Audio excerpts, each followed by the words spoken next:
Olá, o Pauta Especial está no ar. Hoje vamos falar sobre um projeto de lei polêmico que propõe punições para as mulheres vítimas de estupro que praticarem o aborto e também para os profissionais de saúde que participarem desse procedimento. Também vamos falar sobre a segunda edição de um guia que reúne dicas e informações sobre a gastronomia alagoana.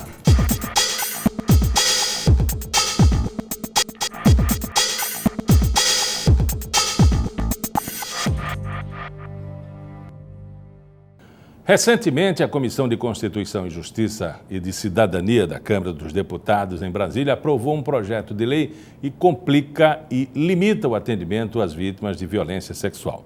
Estão previstas punições para essas vítimas que praticarem um aborto e também os profissionais de saúde que participarem desse tipo de procedimento.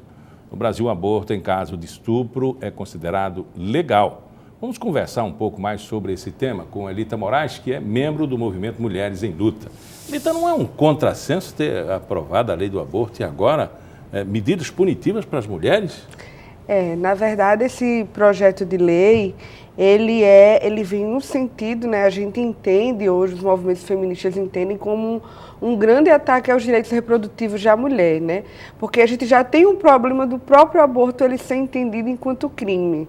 Eu acho que daí já passa um debate que é muito importante a sociedade fazer e que é muito importante a gente começar a pensar e começar a enxergar o problema do aborto como um problema de saúde pública e não como um problema religioso, como a gente compreende aqui no Brasil, né?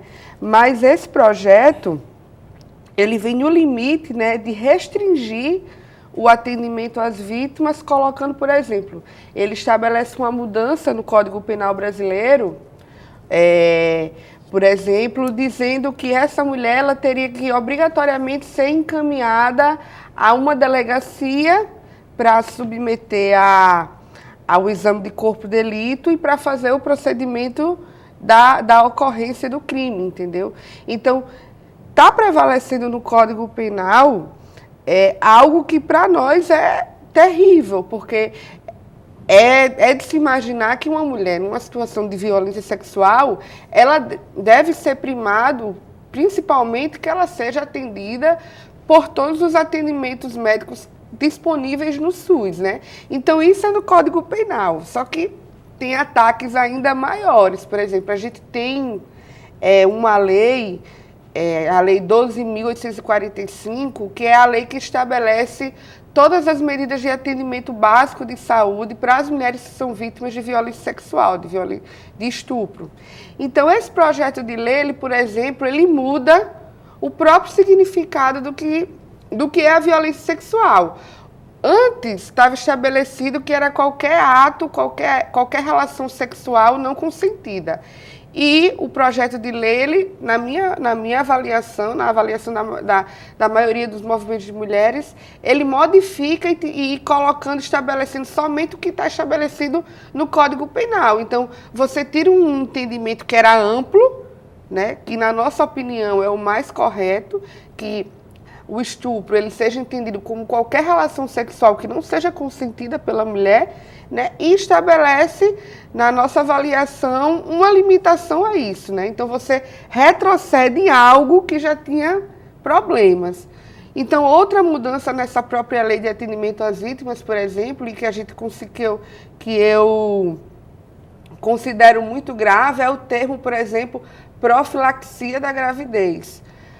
Quando uma mulher é vítima de estupro, ela é encaminhada a um atendimento básico de saúde no SUS. Lá ela tem todas as medidas necessárias, né? O agente público de saúde, médicos, enfermeiros. Então, há uma mudança sutil, que parece boba, mas que é fundamental.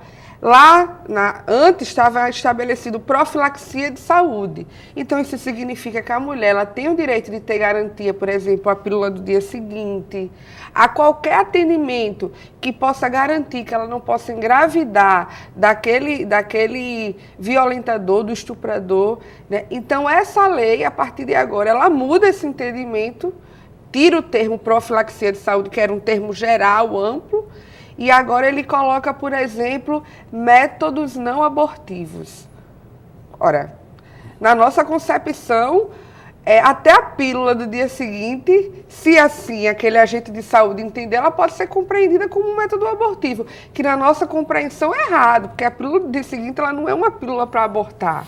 O que tem prevalecido dentro desse contexto do país em crise política, da falta de credibilidade, enfim, de uma oposição ferrenha, sectária dentro do Congresso Nacional, de briga nas ruas, o que está prevalecendo nesse caso? Porque ainda não está aprovado, está presente na Comissão de Constituição e Justiça e Cidadania.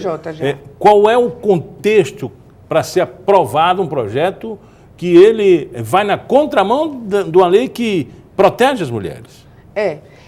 O carro-chefe desses ataques às mulheres, e a gente não pode se calar diante disso, é o senhor Eduardo Cunha, né? Semana passada a gente fez um protesto aqui em Alagoas, né? As mulheres foram literalmente para as ruas, descemos a Praça Centenário aqui pelo Farol, né? E marcamos um protesto pelo Fora Cunha. Mas é importante que se diga, né? Mas por que Fora Cunha? O que tem a ver ele com a história? Porque é o Cunha o autor do projeto. Certo. O projeto de lei 5069 é de autoria do Eduardo Cunha. Agora, infelizmente, é um ataque de um conjunto de partidos. Infelizmente, tem parlamentar do PT assinando, do governo federal assinando. Eu senti, né, a maioria das mulheres sentiu uma falta muito grande de um posicionamento político da presidente Dilma com relação a isso. Tem voto de mulher nisso? Então, não sei agora te recordar, mas o parlamentar do PT não é uma mulher.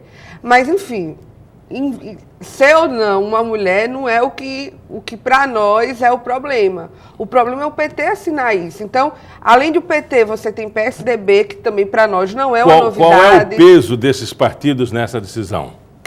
Fundamental, porque, por exemplo, se PT, PSDB, PV, PMDB, que é o próprio partido do Eduardo Cunha, quem mais? PSC, PDT, PTB, PP, PRTB, são partidos, só você considerando, por exemplo, partidos como o próprio PSDB e o próprio PMDB, são partidos que têm um peso enorme na Mas às vezes há uma Câmara. Votação em que o deputado ele não acompanha o voto de liderança. Ele vota de forma independente, principalmente na comissão. Sim. Mas para nós... Não representa o pensamento do partido. Sim, mas para nós é um problema, entendeu? É um problema muito grande. Não é para nós, para vocês. É para as mulheres. Brasil, para as mulheres. É um problema muito grande. Eu acho que um péssimo exemplo para o mundo. Sim, entendeu? Olha, recentemente saiu a divulgação do mapa da violência contra a mulher. Esse mapa, ele trouxe dados específicos sobre o que a gente chama de feminicídio, né? Que são assassinatos de mulher por questões de gênero, ou seja, mulheres que são assassinadas pelos seus companheiros, pelos seus namorados, enfim. O Brasil ele ocupa hoje o 5º lugar no mundo nesses assassinatos, né? A gente houve um aumento de 54% na morte de mulheres negras. A gente está num mês importante para nós, né?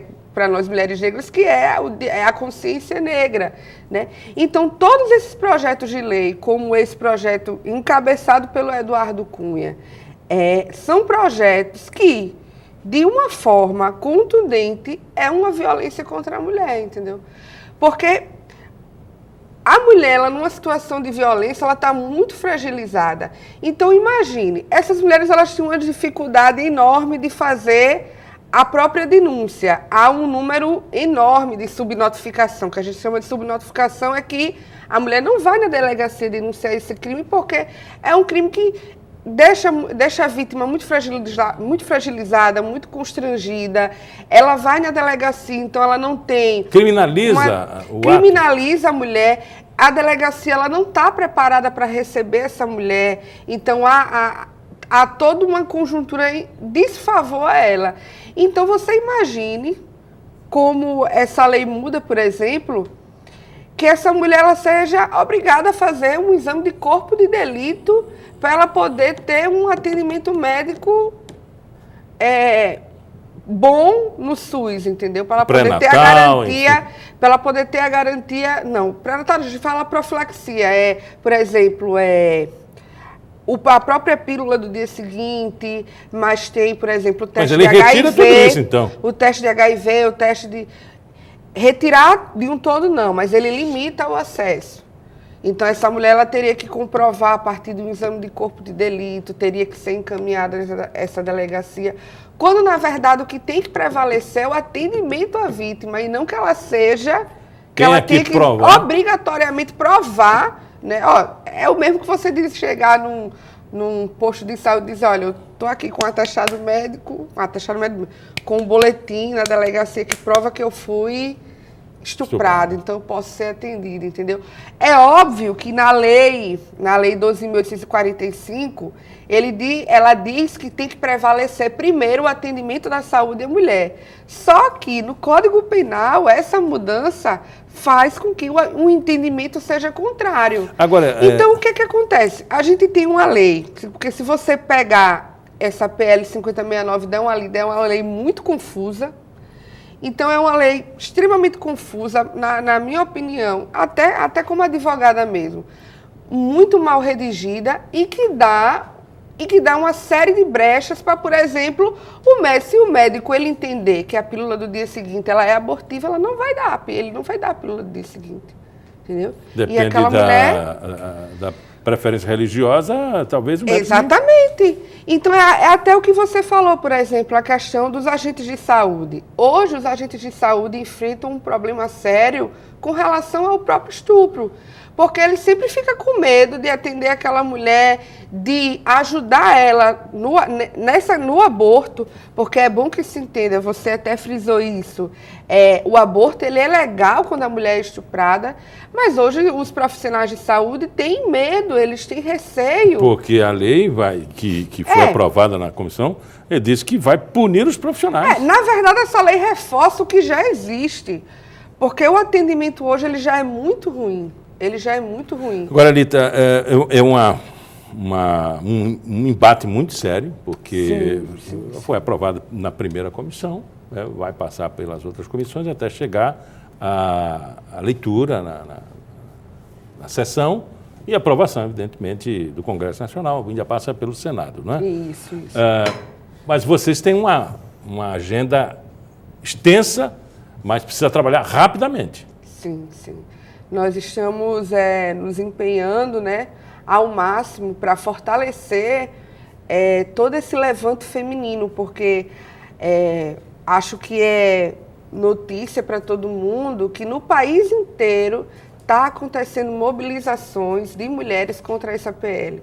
Rio de Janeiro, São Paulo, Minas Gerais, Pernambuco, Bahia, Ceará, Fortaleza, Ceará. Qual o próximo ato? O próximo ato a gente ainda não tirou, mas vamos fazer reunião hoje para poder discutirmos os próximos atos, né? O importante é que, com o ato que a gente fez e com as chamadas que estão sendo feitas, acho que espaços como esse aqui, que o movimento tem, é fundamental para que a gente já divulgue isso. Muito obrigado, Elita Moraes, membro do Movimento Mulheres em Luta.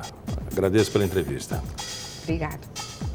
No próximo bloco, vamos falar sobre a segunda edição do Guia da Gastronomia Alagoana, que está sendo lançado pela jornalista Nidy Lins.